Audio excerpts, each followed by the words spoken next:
dalam Malaysia Madani. Berita tengah hari edisi Sabtu 25 Februari 2023 bersama saya Hazel Desmond dan ini tajuk utama. Belanjawan 2023 progresif ke arah pembangunan Malaysia Madani.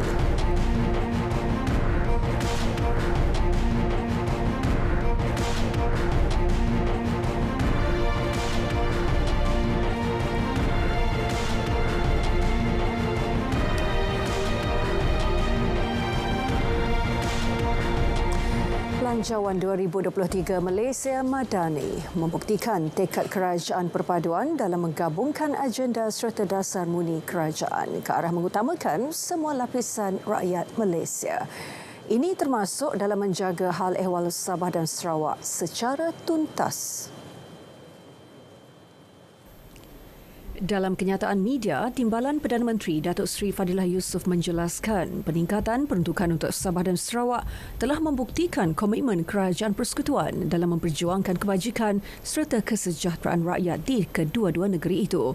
Antaranya termasuk pemerkasaan infrastruktur melalui peruntukan sejumlah 20 bilion ringgit bagi menyegerakan pelaksanaan lebuh raya Pen Borneo Sabah dan Sarawak serta Sabah Sarawak Link Road. Selain itu, fokus diberikan terhadap projek jalan utama Sabah dan Sarawak, jalan di sempadan serta menaik taraf Kompleks Imigresen, Kastam dan Kuarantin CIQ di sempadan Sarawak, Sabah dan Kalimantan. Tambahnya, rundingan dan pelaksanaan tuntutan Perjanjian Malaysia 1963 MA 63 juga diteruskan. Kerajaan bersetuju memuktamadkan pemberian khas perkara 112 di Perlembagaan Persekutuan bagi Sarawak dengan jumlah pemberian khas sekurang-kurangnya 300 juta ringgit. Dalam belanjawan 2023, sejumlah 6.5 bilion ringgit berbanding 5.16 bilion ringgit diperuntukkan untuk Sabah, manakala Sarawak menerima 5.6 bilion ringgit berbanding 4.67 bilion ringgit pada 2022. Sementara itu, peruntukan besar 6.5 bilion ringgit kepada Sabah dalam belanjawan 2023 disifatkan inklusif, berkebajikan dan prihatin rakyat. Ia dilihat berupaya meminimalkan kesan peningkatan kos sara hidup dan pertumbuhan ekonomi yang agak perlahan. Peruntukan tersebut berupaya meningkatkan kesejahteraan hidup rakyat menerusi peruntukan khusus untuk menaik taraf pembangunan dan infrastruktur negeri berkenaan.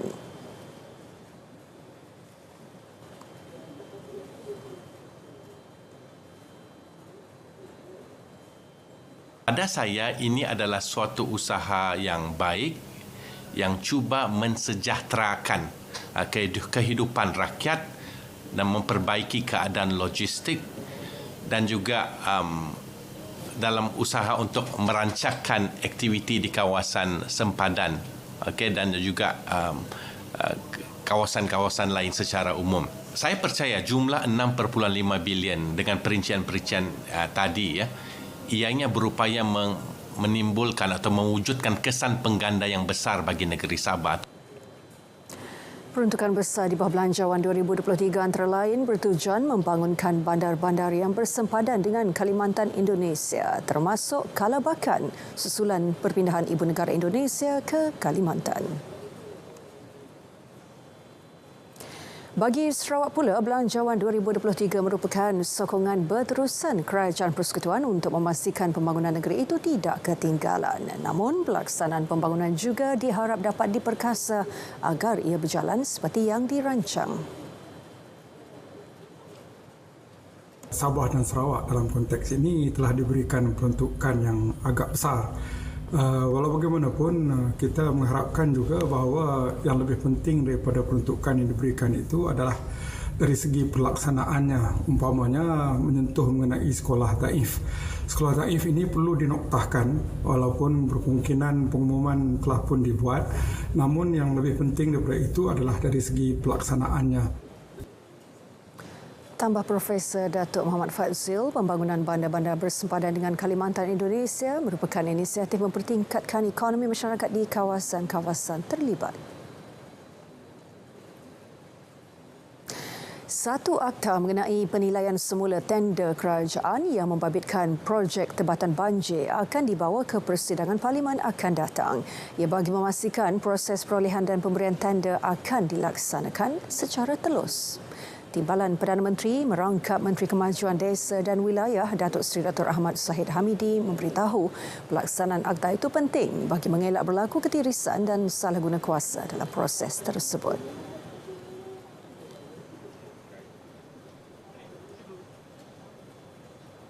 Dari segi muri garis panduan bukan hanya terhadap spesifikasi sesuatu perkhidmatan ataupun produk ataupun kerja-kerja, tetapi juga dari segi harga dan juga dari segi tempoh waktu dan juga dari segi kualiti terhadap perkhidmatan atau barangan yang dibekalkan. Dan yang lebih penting ialah agar tidak ada ketirisan disebabkan oleh faktor-faktor yang melibatkan rasuah, yang melibatkan keuntungan yang terlalu tinggi atau perkara-perkara yang menyebabkan rakyat akan terbeban dengan akibat-akibat daripada tata kelola yang tidak diikuti dalam prosedur baru yang akan diaktakan ini. Beliau bercakap kepada media selepas temu bual eksklusif beliau di Konti Nasional FMD Angkasa Puri. Ketika pembentangan bajet 2023 semalam, Perdana Menteri Datuk Seri Anwar Ibrahim turut mengumumkan 6 projek tempatan banjir akan ditender semula dengan segera selewatnya bulan Jun nanti. Ini bagi memastikan projek tempatan banjir mencapai matlamat sebenar. Belanjawan 2023 memperkasakan lagi Kementerian Pembangunan Kerajaan Tempatan KPKT untuk meneruskan usaha mengukuhkan agenda kesejahteraan rakyat dalam sektor perumahan, kebombaan, komuniti dan pihak berkuasa tempatan PBT. Menteri Pembangunan Kerajaan Tempatan Ngah Koming yang menyifatkan belanjawan 2023 sebagai reformis, progresif dan mesra rakyat. 2023 KPKT menerima peruntukan RM5.333 bilion berbanding RM5.146 bilion pada 2022 iaitu peningkatan sebanyak 3.63%. Sebanyak 11 inisiatif melibatkan KPKT diumumkan menerusi belanjawan 2023. Antaranya peruntukan RM50 juta bagi penggantian lift usang di program perumahan rakyat PPR. Turut diumumkan peruntukan RM367 juta bagi pembangunan PPR baharu yang bakal memanfaatkan 12,400 penghuni. Sebanyak RM30 juta diperuntukkan bagi memperbanyakkan aktiviti berkaitan matlamat pembangunan lestari, termasuk RM10 juta untuk menggerakkan program kebun komuniti di peringkat parlimen sebagai menyokong agenda keterjaminan makanan. Ia jelas menunjukkan kerajaan serius untuk meletakkan semula Malaysia di landasan yang betul supaya negara boleh bergerak maju ke hadapan. Kadar cukai pendapatan individu yang dikurangkan 2% pada belanjawan 2023 mampu menambah pendapatan boleh guna golongan M40. Ketua Cukai Ernst & Young Malaysia, Farah Rosli berkata, cukai yang pertama kali diperkenalkan itu memberi impak yang positif dari segi perbelanjaan kepada golongan tersebut. Pengurangan cukai sebanyak RM1,300 secara keseluruhannya jumlahnya mengikut banjaran cukai itu sendiri. Mungkin ada yang dapat pengurangan cukai RM300, ada yang RM400, ada yang lebih lagi mengikut banjaran kadar cukai itu sendiri. Dan harapnya dengan pengurangan cukai ini dapat menambahkan disposable income di mana pengurangan cukai ini dapat digunakan oleh golongan M40 ini untuk berbelanja dan merancakkan lagi ekonomi. Sementara itu, Pengarah Institut Kajian Peladangan Universiti Putra Malaysia, Profesor Dr. Syafiq Ahmad Siddiq menyambut baik insentif yang diberikan kerajaan untuk menggalakkan penggunaan teknologi dalam sektor pertanian. Jelasnya ia penting bagi meningkatkan kecekapan dan pengeluaran untuk sektor berkenaan. Jadi kita tidak boleh bergantung kepada manual labour ataupun buruh semata-mata. Kita perlu meningkatkan penggunaan kapital, penggunaan teknologi, IoT dan sebagainya. Kita lihat ada banyak usaha untuk menjurus kepada pendigitalan. Pendigitalan data di dalam pertanian pun amatlah penting kerana tanpa data yang baik kita tidak akan dapat membuat keputusan yang baik ya. Syarikat berkaitan kerajaan GLC juga menyambut baik pembentangan belanjawan 2023. Menerusi peruntukan RM150 juta, Khazanah Nasional Berhad berharap dapat memacu pembangunan projek hijau yang meningkatkan pasaran karbon dan menyokong perhutanan semula. Menerusi satu kenyataan, pengarah urusannya Dato' Amirul Faisal Wan Zahir berkata peruntukan tersebut dapat memperkukuh pembangunan Iskandar melalui penetapan zon khas kewangan. Inisiatif ini akan menyediakan persekitaran perniagaan yang kompetitif untuk menarik pelaburan langsung asing dan pekerja berpengetahuan ke Malaysia. Manakala bagi Permodalan Nasional Berhad PNB, saiz dana Amanah Saham Malaysia ASM akan ditingkatkan sebanyak RM5 bilion. Selain itu, jumlah had pelaburan individu Amanah Saham Bumiputera ASB dan Amanah Saham Bumiputera 2 ASB2 akan dinaikkan kepada RM300,000 berbanding RM200,000 sebelum ini. Pengumuman ini selaras dengan usaha PNB untuk terus menggalakkan budaya menabung dan pelaburan dalam kalangan rakyat Malaysia.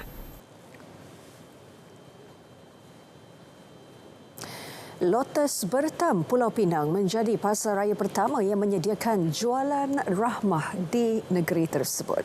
Program di bawah anjuran Kementerian Perdagangan Dalam Negeri dan Kos Sara Hidup itu menyediakan pelbagai produk keperluan harian dengan potongan sehingga 25%. Untuk perkembangan lanjut, kita bersama wartawan Zatul Ikmah di sana. Silakan Zatul.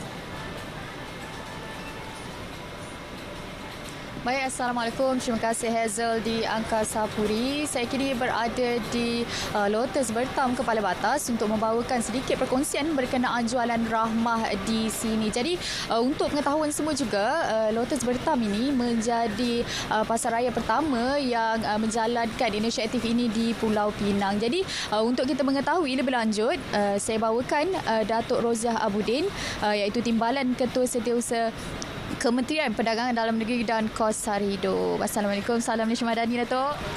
Waalaikumsalam warahmatullahi. Terima kasih. Datuk, mungkin Datuk boleh kongsikan sedikit berkenaan program ini kepada penonton, Datuk.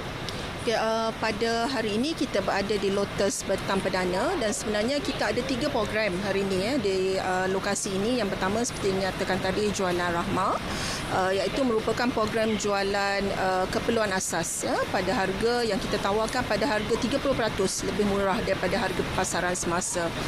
Tadi saya tengok ada banyak produk lah, ada bawang putih, bawang merah, minyak masak, Milo dan sebagainya, dan harganya memang betul-betul murah di sini. Dan Lotus di sini juga menjalankan program Back to School, memberikan diskaun pada harga yang juga 30% lebih murah daripada harga semasa untuk kelengkapan sekolah.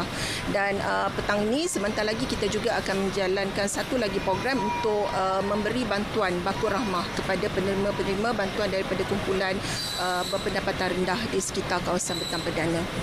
Jadi memandangkan ini merupakan program kita untuk membantu golongan B40. Jadi apa antara kita barang-barang yang diberikan diskaun kepada golongan ini, Datuk? Memang daripada dulu apabila Kementerian Perdagangan Dalam Negeri dan Kos Sara Hidup menjalankan program jualan murah ini, sasaran kami adalah untuk barang-barang keperluan asas ataupun makanan-makanan yang memang sentiasa dibeli oleh isi rumah ataupun kumpulan berpendapatan rendah. Kalau kita tengok daripada segi barangan basah itu kebanyakannya akan memilih ayam sebagai sumber protein, sayur-sayuran, mungkin ikan kembung, dan kalau tengok barangan-barangan kering itu lebih kepada susu, tepung, minyak dan juga kelengkapan lain penjagaan diri itu untuk lampin pakai buang bayi. Itu merupakan antara hot item lah kita panggil yang akan dicari oleh isi rumah, terutama kumpulan berpendapatan rendah. Jadi itu barangan yang kita tawarkan pada hari ini di Lotus Bertam Perdana. Okey, jadi Datuk, mungkinlah memandangkan ini merupakan Lotus Bertam ini menjadi pasar raya pertama di Pulau Pinang yang menyediakan jualan seperti ini. Jadi mungkinlah di pihak Datuk sendiri ada, kita kata, harapan sedikit di masa hadapan berkenaan inisiatif ini, Datuk. Okay.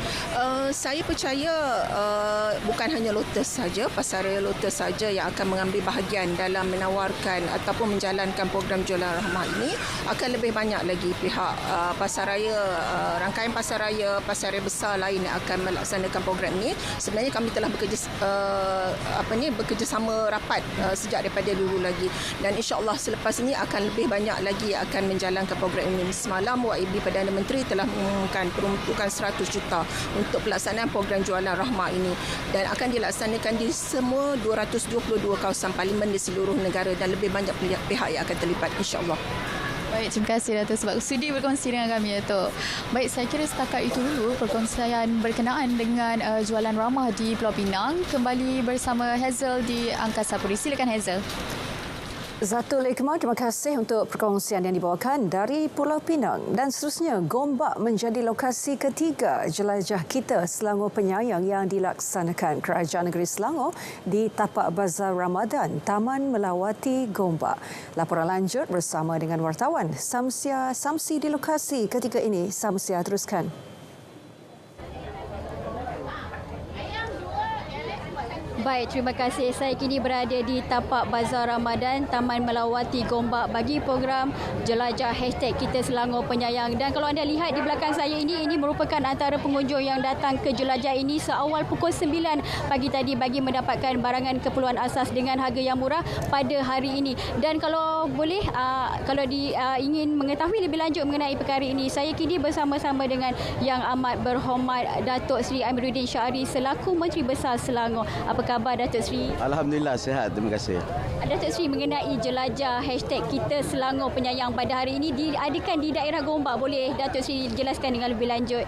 Alhamdulillah, ini adalah lanjutan daripada jelajah Selangor Penyayang siri 1 yang kita laksanakan pada tahun lepas yang berakhir pada sekitar bulan 11 atau bulan 10 tahun lepas. Dan untuk jelajah kedua kali ini kita pergi ke lokaliti-lokaliti yang belum sempat kita turun dalam ronda kali pertama. Dan istimewanya kali ini jelajah Selangor Penyayang bersama-sama dengan kita salah satu program yang sangat diminati seperti di belakang kita, iaitu jelajah Ihsan Rakyat. Jelajah Ihsan Rakyat ni adalah jualan barangan-barangan murah kita, harga makanan terutamanya ayam, telur dan sebagainya untuk dijual dengan harga yang sangat murah. Dan setiap hari sebenarnya jelajah ini di 9 lokasi ataupun mewakili 9 daerah mulai bulan September tahun lepas, dan insya-Allah akan berlanjutan sampai ke bulan Mac, akhir bulan Mac tahun ini. YB, antara istimewanya diadakan jelajah di sini antaranya lah apa perkara-perkara ataupun aktiviti yang dijalankan? Selain daripada program ini, kita turut membuka booth-booth pameran dan booth-booth pendaftaran. Di bawah program inisiatif atau Iltizam Selangor Penyayang, kita mempunyai 44 program. Yang terbaru ialah program Insan, iaitu program pendaftaran insurans untuk rakyat negeri Selangor, yang mana insurans itu akan melindungi 6 juta rakyat negeri Selangor yang premiumnya dibiayai dan dibayar oleh kerajaan negeri. Justru di kaunter-kaunter ini juga ada banyak lagi program-program yang boleh didaftarkan, yang program kita merangkumi daripada anak baru lahir sampailah warga emas yang akan kita buat untuk boleh pendaftaran di kalangan rakyat, khususnya orang Gombak dan orang Pulau Kelang. Lepas di Gombak, daerah mana pula yang akan dikunjungi? Kita bergerak setiap hujung minggu, mulai minggu lepas di daerah Kelang dan daerah Hulu Selangor. Minggu ini di daerah Gombak dan juga di daerah Kuala Selangor. So minggu depan kita ada daerah-daerah lain. All in, saya harap sebelum Ramadan kita dapat selesaikan. Setiap hujung minggu 2 daerah kita akan turun untuk bertemu dengan rakyat dan memperkenalkan program-program kita kepada rakyat. Terima kasih Datuk Seri. Dan kepada anda yang berada di sekitar Gombak ini, anda dialu-alukan untuk datang ke jelajah #Kita Selangor Penyayang ini bagi mengetahui lebih lanjut mengenai insentif yang ditawarkan oleh kerajaan negeri kepada rakyat khususnya di negeri Selangor. Dan sekian saja laporan daripada saya, kembali ke Angkasa Puri.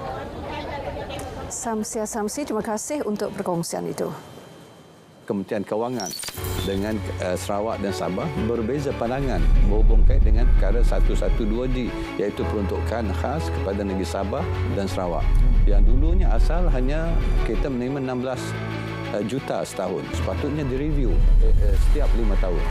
Sabah menerima lebih kurang 26, dan akhirnya Perdana Menteri memutuskan, okey, kita putuskan sesuatu jumlah yang telah diputuskan dan dah diumumkan. termasuklah technical agency Sabah Sarawak boleh melaksanakan projek di bawah 50 juta.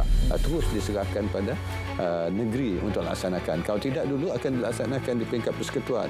Bila katakan dilaksanakan itu maksud dari segi tender prosesnya, dari segi desainnya, dari segi perolehannya semua dilaksanakan di Semenanjung. Barulah diserahkan pada JPR Sabah ataupun Sarawak hanya sebagai superintending officer. Tapi sekarang ni the whole prosesnya akan dilaksanakan di Sabah dan Sarawak dan diharapkan ini dapat mempercepatkan proses pelaksanaan projek.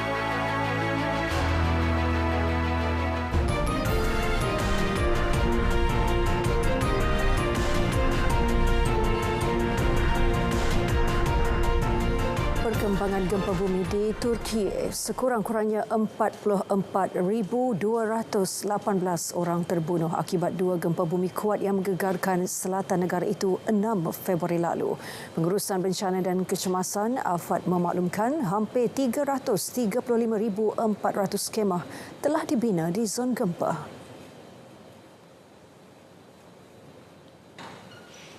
Lebih 11,400 anggota misi mencari dan menyelamat SAR tempatan dan antarabangsa masih menjalankan operasi SAR di lokasi kejadian. 4 pusat khidmat sosial bergerak diwujudkan di Kahramanmaras, Hete, Osmania dan Malatya untuk menyediakan perkhidmatan sokongan psikologi. Kira-kira 912,000 orang telah menerima sokongan psikososial dengan 615,000 di zon gempa bumi dan 297,000 di luar zon gempa. Menurut AFAD, gempa yang berpusat di wilayah Kahramanmaras itu turut disusuli dengan 9,136 gegaran susulan. Gegaran melanda 10 wilayah lain yang menjejaskan kira-kira 13.5 juta penduduk. Beberapa negara di rantau berkenaan termasuk Syria dan Lubnan turut merasakan gegaran itu. Setahun pencerobohan Rusia ke atas Ukraine, sambutan peringatan ulang tahun perang itu diadakan di seluruh dunia. Di Kanada, Perdana Menteri Justin Trudeau berkata negara itu akan terus menyokong Ukraine selagi diperlukan. Menurut Trudeau, Presiden Vladimir Putin telah memandang rendah semangat dan kekuatan rakyat Ukraine. Beliau turut memuji Presiden Ukraine Volodymyr Zelensky atas kepimpinan dan daya tahannya sebagai juara demokrasi. Tambahnya, Kanada akan terus menyokong tentera Ukraine di barisan hadapan dan menghantar tambahan kereta kebal Leopard. Di luar kedutaan Rusia di Washington DC, penunjuk perasaan mengibarkan bendera Ukraine, menyanyikan lagu patriotik dan melaungkan perkataan Rusia sebagai negara pengganas. Bendera besar Ukraine juga dipancarkan ke atas kedutaan Rusia. Pada Jumaat, Washington mengumumkan pakej bantuan tentera baharu bernilai $2 bilion kepada Ukraine. Sekatan dan tarif tambahan juga dikenakan ke atas industri pelombongan dan logam Rusia, termasuk negara ketiga yang membekalkan barang larangan kepada Rusia. Warna bendera Ukraine, biru dan kuning turut menerangi Menara Eiffel, Brandenburg Gate, Empire State Building dan Sydney Opera House sebagai gelombang perpaduan antarabangsa. Di Tbilisi, Georgia, ribuan penduduk berarak di bandar itu bagi menunjukkan sokongan kepada Ukraine. 3 perarakan berasingan dibuat oleh kumpulan pembangkang Georgia, pelarian Ukraine dan rakyat Rusia yang melarikan diri akibat tekanan di negara mereka. Mereka turut disertai oleh ahli parlimen Georgia. Di luar pejabat PBB di Geneva, duta-duta dari beberapa negara yang bersekutu dengan Ukraine turut menyuarakan sokongan mereka kepada Kiev. Wakil tetap ke PBB dari Perancis, Kanada dan United Kingdom memeluk rakan sejawat dari Ukraine, Yevgenia Filenpenko. Mereka juga membalutkan bendera Ukraine di bahu. Perlawanan bola sepak Liga Super 2023 membuka tirai persaingan. Semangat perjuangan setiap pasukan kini membara dalam mengharungi setiap pertembungan. Sabtu 25 Februari, KL City FC bertemu Penang FC di saluran OK. Saksikan juga secara penstriman langsung di RTM Click. Bersama RTM, rakan penyiar MFL Liga Malaysia 2023.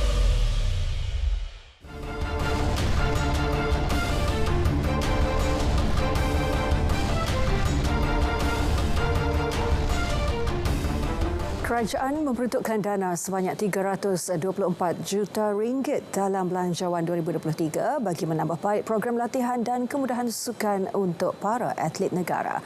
Perdana Menteri Datuk Seri Anwar Ibrahim berkata peruntukan itu antaranya membangunkan ekosistem sukan yang menyeluruh daripada pencarian bakat sehingga ke acara podium serta penyelenggaraan dan menaik taraf kemudahan sukan seluruh negara. Perdana Menteri yang juga Menteri Kewangan berkata dana 5 juta ringgit turut disediakan buat Yayasan Kebajikan Atlet Kebangsaan YAKIB bermula tahun ini bagi memelihara dan melindungi kebajikan para atlet. Tambah beliau, sebanyak 20 juta ringgit turut disediakan bagi program sukan, kebudayaan dan kesenian di peringkat sekolah dan komuniti dengan memastikan pelibatan belia dan semua jenis sekolah secara silang budaya.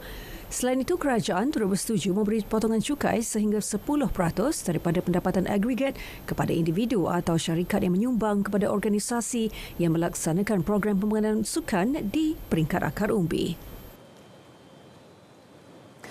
Juara Liga Super 9 kali Johor Darul Takzim JDT memulakan kempen musim ini dengan bergaya selepas menewaskan Terengganu TFC 2-0 pada perebutan Piala Sultan Haji Ahmad Shah di Stadium Sultan Ibrahim Iskandar Puteri malam tadi. Selain memastikan trofi tersebut kekal di selatan tanah air buat kali ke-8, kemenangan itu turut memberi 3 mata pertama buat skuad Harimau Selatan dalam misi memburu gelaran ke-10 berturut-turut. Aksi malam tadi merupakan perlawanan kompetitif pertama JDT di bawah era pengendali baharu dari Argentina Esteban Solari, manakala Terengganu pula di bawah kendalian Tomislav Steinbruckner. JDT dilihat lebih mendominasi permainan dengan 2 gol dihasilkan perancang import baharu dari Sepanyol Joan Muniz dan penyerang prolifik dari Brazil Bergson da Silva mencetak nama sebagai penjaring. Muniz tidak menunggu lama untuk membuktikan kehebatannya dengan menanduk masuk gol pembukaan JDT seawal minit ke-5 hasil hantaran lintang Bergson.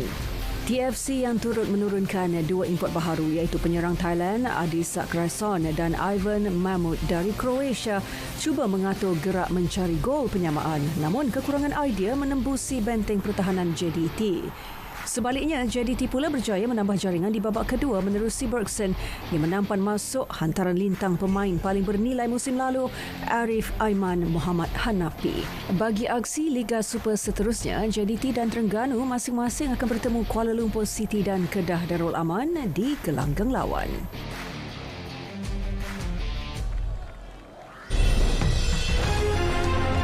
Rangkuman perlawanan-perlawanan mingguan Liga Malaysia. Kupasan isu-isu terkini dan perkembangan aktiviti bola sepak tempatan. Memberi satu peluang baru kepada pasukan-pasukan yang bertanding. Saksikan aksi-aksi menarik Liga Bola Sepak Malaysia dalam Sekilas Liga setiap Khamis 11 malam di saluran OK dan saluran sukan RTM. Baik, berita tengah hari berakhir di sini. Dapatkan perkembangan sahih sepanjang masa melalui portal berita.rtm.gov.my. Yang sahih di RTM. Saya Hazel Desmond, salam Malaysia Madani.